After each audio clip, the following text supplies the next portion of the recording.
Tem um autor que eu gosto muito, não sei se você conhece, que é o Kevin Van Hooser. E ele tem um livro lá que chama O Pastor como Teólogo Público.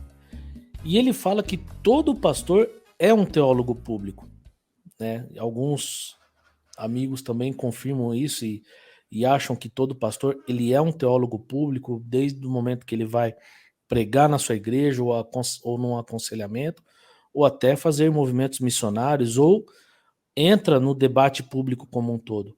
Mas há aqueles que argumentam que falam que não, né, que as práticas pastorais elas só se limitam ao seu ambiente eclesiástico. Como é que você enxerga essa relação entre pastores e teólogos com a teologia pública?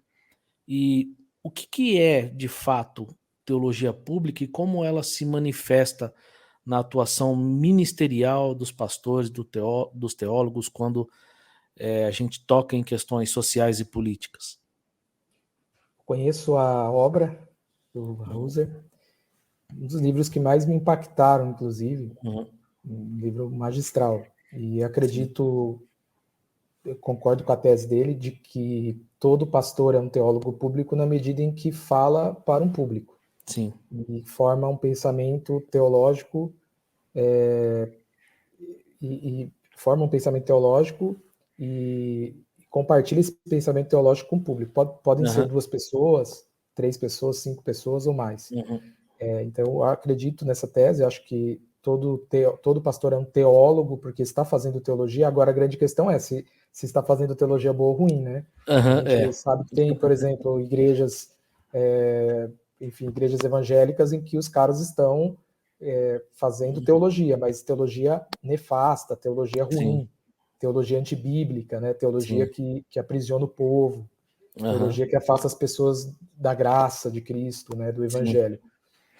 Mas eu acredito nessa tese, porque pregar é um ato público, ensinar é um ato público, ainda que seja num lugar fechado, num ambiente fechado, a portas trancadas.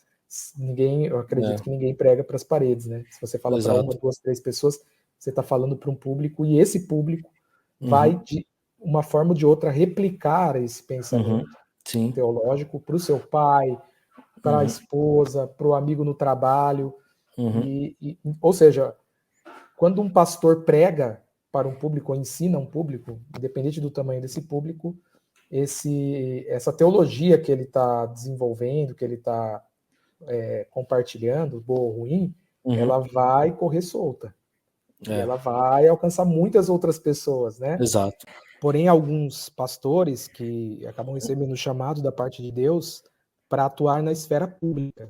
Isso já é uma outra questão, né? Porque atuar na esfera pública está relacionado, na maioria das vezes, com uma certa incursão nos veículos de comunicação, sejam tradicionais ou não. Ou seja, alguns pastores... Vou citar alguns exemplos, tá? Por exemplo, o Iago Martins é um pastor batista que tem feito teologia pública por intermédio do seu canal no YouTube, né? 3 Dedos de Teologia. Estou usando o exemplo.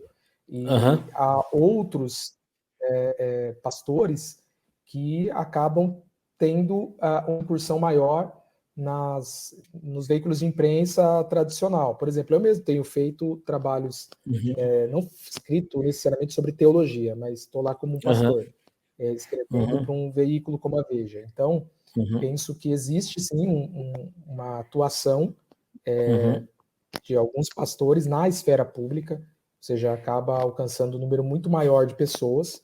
Eu vejo isso como um chamado também. Isso não tem a ver com, necessariamente, não tem a ver com capacidade. Tem inúmeros pastores capacitados que não se sentem à vontade ou não têm esse chamado para atuar na esfera pública, porém, nas suas comunidades locais estão fazendo uma boa teologia pública. Então, eu penso dessa forma, Daniel. Legal, legal. É interessante você falar isso, porque eu concordo também com a tese do Van Hooser, né, que todo pastor ele é um teólogo público.